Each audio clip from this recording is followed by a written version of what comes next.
So I think many of us noticed we've been praying for one of our beloved members of this parish. Julia Phipps had a pretty serious operation about 2 weeks ago, and it's very exciting to have Julia back at Mass with us. So I've been praying for you, Julia. Let's give her a hand. Really are grateful for all that Adam and Julia do for our parish. They're kind of like a super couple, right? It's pretty amazing to have them here at St. Bernard. I just want to continue our series of homilies. As you guys know, during Lent, I've been talking about this book, From Christendom to Apostolic Mission. This week is going to be especially significant because this week, rather than doing a traditional Lenten mission as a parish, what we're going to be doing this Wednesday, Thursday, and Friday evening is we're going to continue to have discussions about this book, led by me as our Lenten mission. It's very important that we do this as a parish. It's very important that we're always trying to examine how are we doing and where are we going, right? And so it's very significant that during this season of Lent, we are talking about this book and trying to examine how we are in the church today. As you all know, we're living in a time of crisis. There are so many people who are leaving the church. And so we're trying to understand why, and more importantly than just the why, but how do we counteract that? Are there ways to counteract what is happening? It's very tempting in our day to just be doomsday Catholics and to feel like all is lost. But that's not really what the problem is. The problem is not that all is lost. The problem is that for many, many years, the church has continued to just maintain business as usual. Keep going the way we've been going. Let's just maintain what we've been doing. But the problem is that the culture has changed. We can no longer act as if we are living in a Christendom age in which the world is, for the most part, sharing our worldview. It's not the case. We are now in an apostolic time. It is no longer easy to be a Christian. You can no longer assume that if you raise your children in the faith or you send them to Catholic school, they're going to be supported by the world when they come out. Right? The world has a very contrary worldview than we do now. And because of that, because the church has not adjusted to those things, people just continue to leave. And so many parishes continue to struggle, right? Like think about maybe the most poignant example. How many of you remember the days in the church? Some of you who are old enough. Remember about 50 years ago when Ireland was sending priests all throughout the world? Remember out here in the United States, there were so many parishes that literally had priests from Ireland? How many of you remember that? Right, quite a few of you, okay? Do you realize how few priests there are in Ireland today? There are so few priests that virtually all the parishes in Ireland are getting closed, right? Just in one generation, the situation has completely changed, right?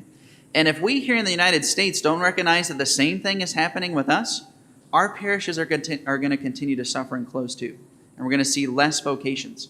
We have to be able to readjust our vision and our approach.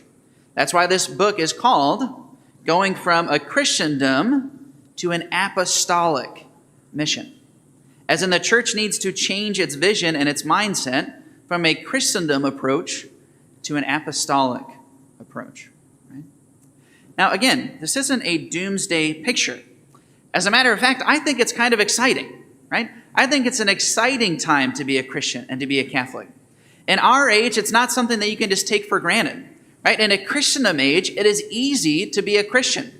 It's very easy to be insincere. It's very easy to be hypocritical in your faith. But the more that the culture is against us, the more it takes an intentional decision on the part of every one of us. And I think that's exciting, right? Don't all of us want to be original? Don't all of us want in a certain way to not just simply conform to what everybody else does and not just simply be a follower? Well, guess what? In our day and age, what is the only true rebellion left? It's to be a real Catholic, right? A real Christian. And it's exciting. And when people live that way, it's attractive and it's beautiful. Right? I know this to be the case because I know this happened to me when I was in high school, right? You guys have heard me say this many, many times over, right? I went to church in Zionsville at St. Alphonsus Liguori, and we underwent a huge transformation in our parish. And what I believe happened is basically our church went from having a Christendom mindset to having an apostolic mindset. We had a youth minister who came to our parish who was young and intelligent and charismatic. But most importantly, he really was Catholic. right? You didn't hear him say things like, well, I believe some things the church teaches, but not this or that thing, right? He believed all of it and was convicted. And our youth group went from 12 people to over 150 in a matter of 3 months, right? He was living with an apostolic mindset. The same thing happened with our priests, right? They completely changed the vision of the parish. And in a very short time, all of a sudden we had people going to the seminary. We had people discerning the religious life. Our youth ministries continued to thrive, and our parish kept growing, right? It is not impossible to revive a parish. It is not impossible for parishes in an apostolic time to still grow, right? Again, maybe something that's a little bit closer to home, right? Here in our very own city of Crawfordsville, right? Now, I'm going to talk about something a little bit controversial today, right? I'm going to talk about Protestants, okay?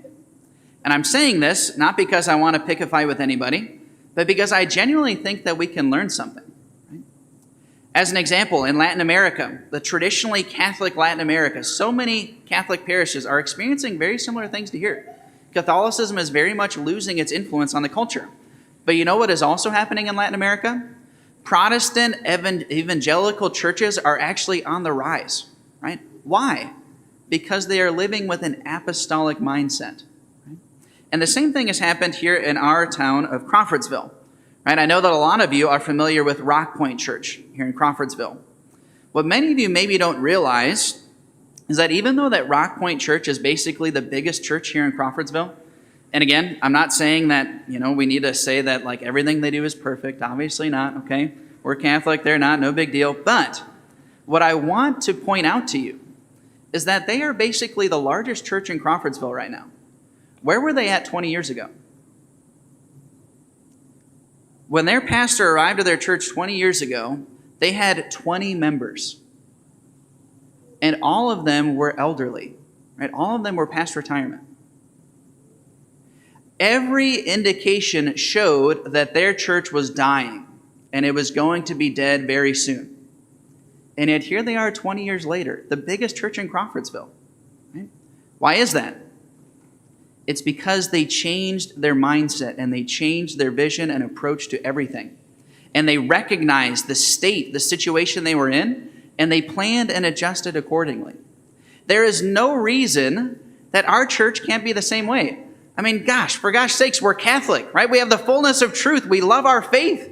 We have the beauty of our tradition. We have the power of the sacraments and grace and the power of truth, right? There's no reason that our church cannot be just as much thriving and even more so, right? What they have is the right mindset. We have even more than that, right? Just because we are living in an apostolic time does not mean we should be despairing. It does not mean that we should give up. It just means that we have to change our vision and change our mindset and plan accordingly. Right? What does it mean? What does it take in an apostolic time? What does it take to flourish in the faith? The first thing I already mentioned is a change of vision. Right? We can no longer be saying, well, let's just maintain business as usual. We can no longer live as Catholics who are afraid of standing out.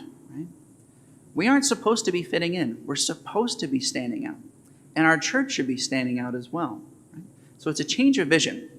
But I also want to point out something else that is just a very practical thing in an apostolic time. Right? What is needed in a Christendom age in order for the faith to flourish? The main approach in a Christendom age is basically maintenance, right? In the best sense of the word. Right? You try to maintain the good things that are already happening. What is needed in an apostolic time?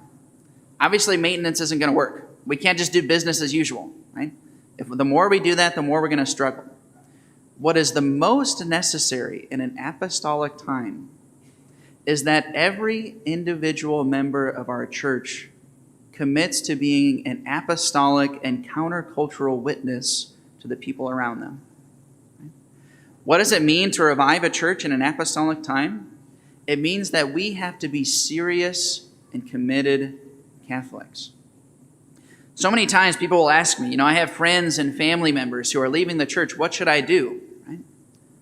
Well, the most practical thing you can do is to become more on fire for the faith yourself. The best way to bring people back to the faith is for you yourself to be living the faith fully and totally convictedly. If you're not doing that, then why would we expect anybody to want to join us? Right? If we're half-hearted, if we don't really know the faith, if we don't really practice the faith, why would we expect anybody else to want to join us? But if we truly are convicted and committed Catholics, we will bring people back. Right? What's the best way to revive a parish? For every person to be committed to growing closer to Christ. Right? Why is it at St. Bernard that we make such a big deal out of having Eucharistic adoration available so many times throughout the week? So that every single one of us can find time to spend time with God. How are you supposed to grow closer to Him if you don't spend time with Him? So we emphasize prayer and Eucharistic adoration. We emphasize other opportunities to grow in faith, like coming to Mass and even daily Mass. Right? The best way to revive a parish is for you yourself as an individual member of this parish to make that commitment. I want to be a real Catholic. I want to be truly convicted and committed to my faith. I want to serve God with my whole life and surrender everything to Him. And the more that more members of our parish do that, our parish will grow and it will thrive. That is an apostolic mindset. And if we do that, I'm convinced our parish will grow. I just want to close with one story about St. Giambiani. It's quoted in this book. St. Giambiani is the patron saint of all parish priests.